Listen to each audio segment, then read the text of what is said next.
So in this video, we are going to look at the basics of web applications or how the web applications work. First of all, let's understand what's called a web application. A web application is a piece of software which can be accessed from a browser. And you know what's called a browser? A browser is an application that you use for browsing the internet. And the examples are your IE or Firefox or Google Chrome or Safari. You all know about that. Technically speaking, we can call a web application a web server, although there is a difference in the sense that a web server can host multiple web applications. But for the time being, let's call a web application a web server. And a web server is actually a network application running on some machine listening on a port. The browser is actually called a web client, or more formally, we call that a user agent. And in fact, web clients are not only browsers, but any application which can speak to a web server, like your CURL or telnet, those are also web clients or user agents. So the web client or the user agent communicates with the web server to get its job done, and for this communication, and actually for any communication, both the parties need to use the same set of rules or grammar, which we call protocol in technical terms. You got what is called a protocol? It's simple, like when two parties are communicating. For example, when two people are communicating, they need to use the same language and the same set of grammar rules so that they can understand each other. Similarly, in computer science, when two applications are communicating, they need to use the same set of rules, which we call protocol. And the browsers can speak some standard protocols like the HTTP protocol, the FTP protocol, the WebSocket protocol. There are many protocols which the browsers can speak, and they are standards.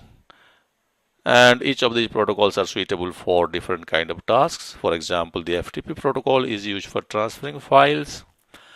And among all these protocols, the HTTP protocol is the most used protocol in the web client and the web server club.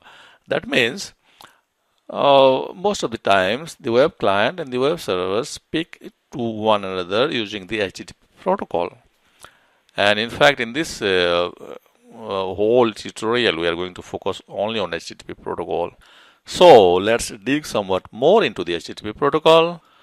To understand HTTP protocol, we need to let's start with what is called a web resource, or a resource as commonly said.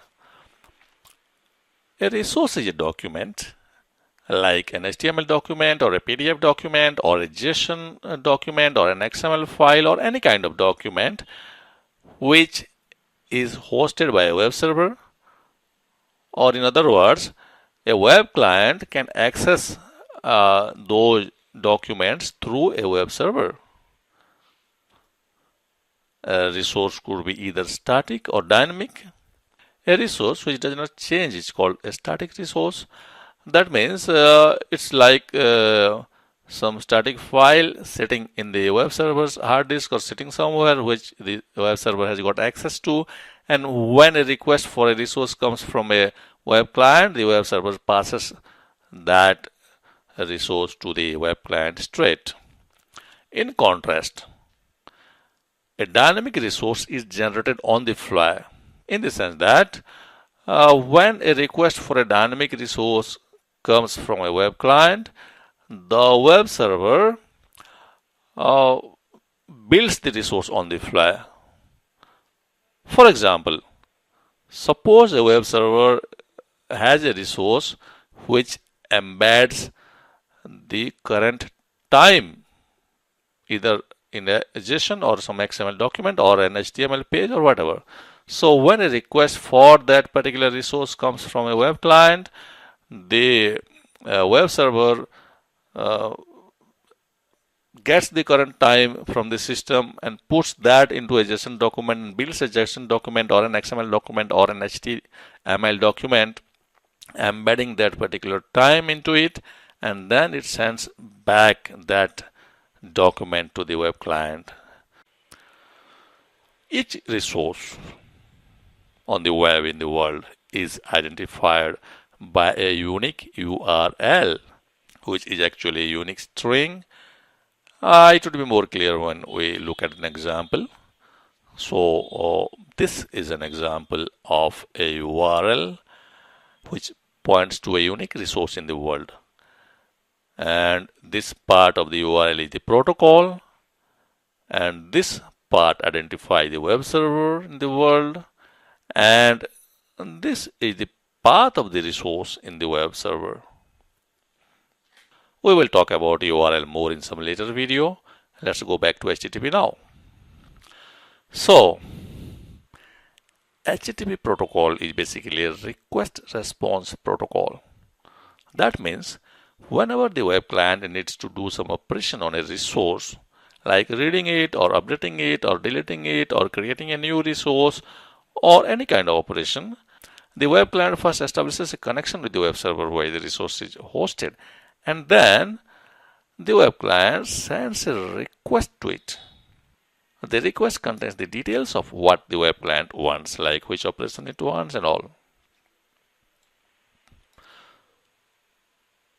While the web server receives a request, it responds with a response back to the web client. That means it sends a response back to the web client.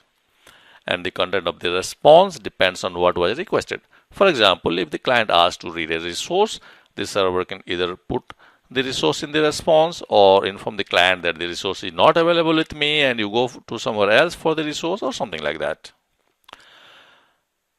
And then after the response is given to the web client, the connection is closed and the web server does not remember anything about the past connections and who the clients were. That means next time if the client sends another request to the server, the web server will treat that request as a new request coming from a new web client. And because of this nature, the HTTP protocol is called a stateless protocol. And this one pair of request and response is called an HTTP transaction. So this was a basic overview of how web servers and web clients work. And in the next video onwards, we shall be going deeper on all these.